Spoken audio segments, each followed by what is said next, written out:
In today's video, I'm going to teach you how to use conditional formatting in Notion. Whether you're organizing tasks, tracking project progress, or simply trying to spice up your digital workspace, conditional formatting provides a neat way to visually distinguish your data based on specific criteria. Here's how you can set it up effortlessly. First off, head over to Notion. You can do this by opening your web browser and visiting the Notion website. Once you're there, the next step is to log into your account.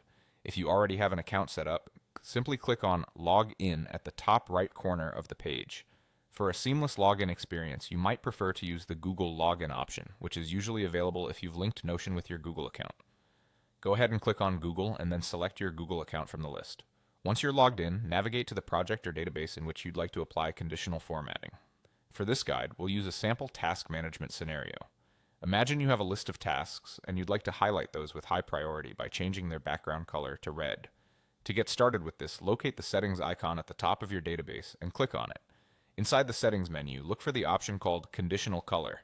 By clicking on it, you can start defining the conditions for your custom formatting. Click on New Color Setting to create a new rule. Since we're using the priority level as our condition, select Priority from the list. This is the first step in creating a rule that reacts to the priorities you've set for your tasks.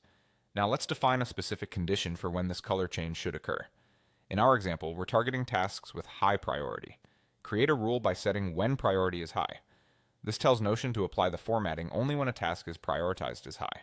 You'll then see an option labeled Is, where we specify the criteria for the condition.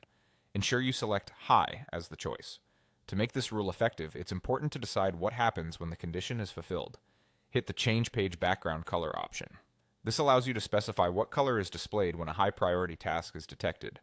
Click on the Match option dropdown to reveal the color palette. Here you can choose the specific color you want to use, say red, to ensure that those high priority tasks stand out visually. Finally, apply these settings and give it a try. Go back to your tasks and set some of them to high priority to see how the background color updates, providing a clear and immediate visual cue. And there you have it. You've successfully used conditional formatting in Notion to enhance organization and visually manage priorities within your projects. Enjoy your newly optimized workspace.